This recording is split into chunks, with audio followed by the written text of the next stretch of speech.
December 1, unang biyernes ng buwan at Quiapo Day. Silipin natin ang sitwasyon sa Quiapo Church at may unang balita live si Darlene Kai.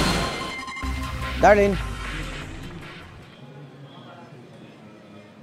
Good morning, Igan. Hanggang sa huling First Friday ng 2023 ay hindi matatawaran ang debosyon ng mga deboto ng Poong Jesus Nazareno. Kaya naman, madaling araw pa lang, dagsana yung mga pumunta rito para magsimba. Ganito na karami ang mga debotong nandito sa Quiapo, Maynila, unang misa pa lang kaninang alas 4 ng madaling araw. Unang biyernes ng buwan ngayon kaya dagsa ang mga deboto ng Poong Jesus Nazareno. Sa labas na lang sila nakinig ng misa dahil puno na ang simbahan. Ang mag-asawang Wilma at Anthony nagdala na ng sariling upuan dahil inasahan na raw nilang dagsa ang mga magsisimba. Pagka First Friday kasi maraming tao. Kaya magpiprepare na kami ng upuan para sigurado. Kasi pagdating pa lang namin, marami ng tao sa loob. Si Joel na mahigit 30 taon ng deboto ng Poong Nazareno, hanggang labas na lang din muna. Malaking bagay raw talaga sa kanya na makakapagsimba siya tuwing Biyernes.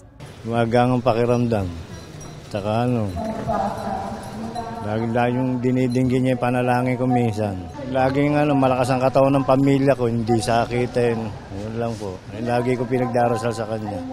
Si Marilu naman at kanyang mga kapitbahay dala ang kanilang bagong replika ng Poong Nazareno para pabasbasan dito sa simbahan. Tuwing Biyernes din siya nagsisimba, umulan man o umaraw. Gumagaan po ang karamdam namin, tsaka maluwag po ang dating ng biyaya. Tsaka siya nagpapagaling sa amin. Lahat ng aming kahilingan natutupad po. Hindi pa man tapos ang unang misa, mahaba na agad ang pila ng mga dadalo sa susunod na misa.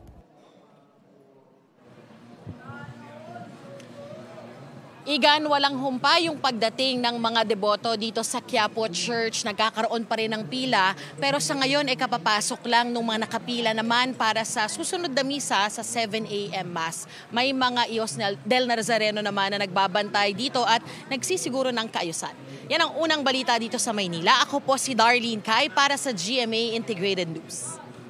Igan, mauna ka sa mga balita. Mag-subscribe sa GMA Integrated News sa YouTube. Sa mga kapuso abroad, subaybayan nyo kami sa GMA Pinoy TV at sa www.gmanews.tv.